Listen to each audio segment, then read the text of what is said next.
Hi, this is Nicole Ringgold. In this tutorial, I'm going to show you how to make hidden rivets to connect a fern, already fabricated, and a cabochon to leather. Here, you'll see that I already have the fern fabricated. On the back side, there's enough room to place rivets, and then it matches the size of the leather strip that I have.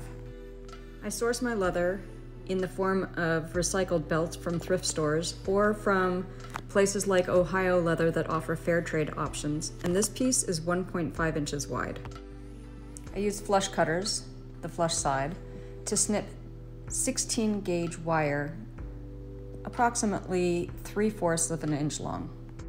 On this fern, I'm going to have 4 rivets, so 4 sections of 16 gauge wire. I will make sure that it's the flush side of the pin facing down, and then I'll use my third hand to secure it and make sure that it's nice and sturdy. If you are using your third hand, be sure not to put pressure on the pin because it could snap when it's heated. And then for the first pin, you'll want to use hard solder. And I take one piece of solder and put it down on my platform, and then I'll sweat solder it to the piece. Be sure to flux. You don't see that in this video. And I use Mighty Flux, MyT Flux, which prevents fire scale. So I'm heating the entire piece, and then when the piece is warm enough, I will sweat the solder to the pin or place it near the pin and use the heat of the torch to draw the solder through to the other side. If your solder doesn't flow, then make note that that means that your mass is not warm enough. So warm up your mass and go back, and then your solder should flow. For the second pin, you'll use medium solder. Again, heating the mass, making sure that the entire mass reaches solder flow point, and as soon as it does, the solder will flow. Use easy solder for the last 2 pins. And then you'll finish up the piece. If you want, you can apply liver of sulfur, and then you'll polish it all up before connecting it to the leather. In case you're wondering what I'm doing here, I like to heat the piece and then apply liver of sulfur with a brush. That way you can leave your liver of sulfur at room temperature and it doesn't go to waste. Here I'm using a sunburst radial disc to polish off some of that liver of sulfur and bring out the details of the fern. Polish both the front and the back side and then set it aside. Then you'll take little scrap bits and then melt them into what I call buttons. You'll hammer the buttons flat and then drill holes through them to create washers that fit on those 16 gauge wires. Line up your pins to the leather and very carefully mark where they land on the leather. And I'm marking the back side because that'll be covered by the fern. Believe me, you're gonna want to double and triple check to make sure that you have those marks in the exact right spot. I can't tell you how many times I've drilled holes in the leather and found that it's not quite right. So double, triple check.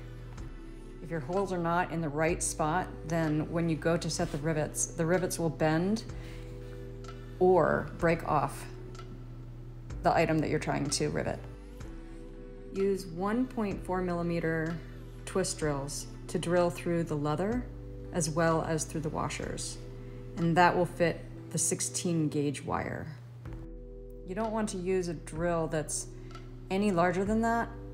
It's a lot harder to hammer down a rivet if your hole is wider than the actual 16 gauge post.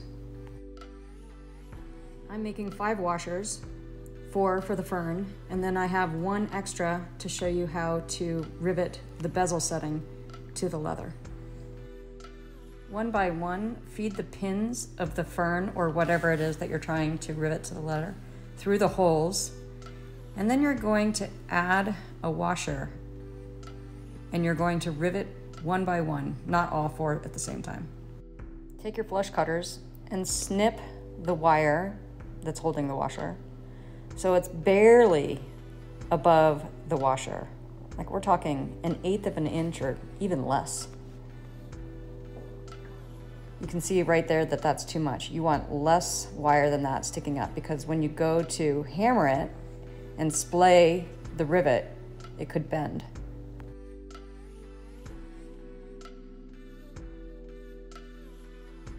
There are different kinds of hammers you can use. This is a frets, 17, number 17. And you can also use a riveting hammer. But with this particular one, you'll go around and around the top of the pin to splay the edges. And then you'll hit dead center. And then again, round and round. So you're creating a nail head. You don't want to put excessive force on the hammer. You're basically just using the weight of the hammer. And then you'll turn it over and use the other side to burnish the rivet so that it's not too jagged.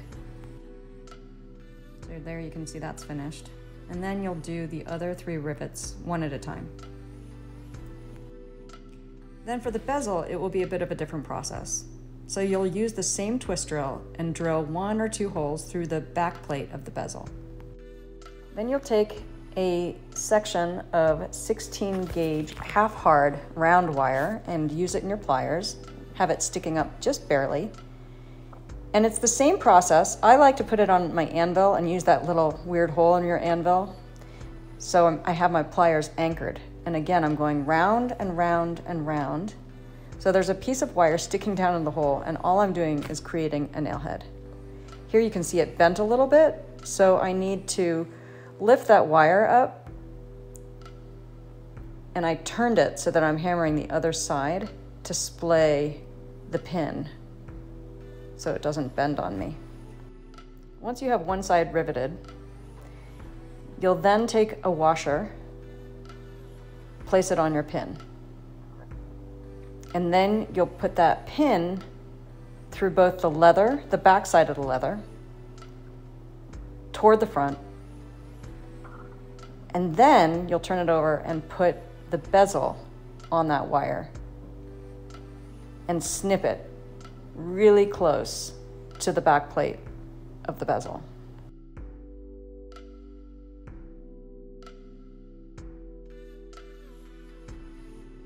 From here, you can either use the hammer and hammer that pin just like you did with the back of the fern, or if it's really hard to reach that spot, say you have a much smaller bezel, then you can use a nail, or sometimes I use a repose chasing tool that's kind of a mushroom dome shape.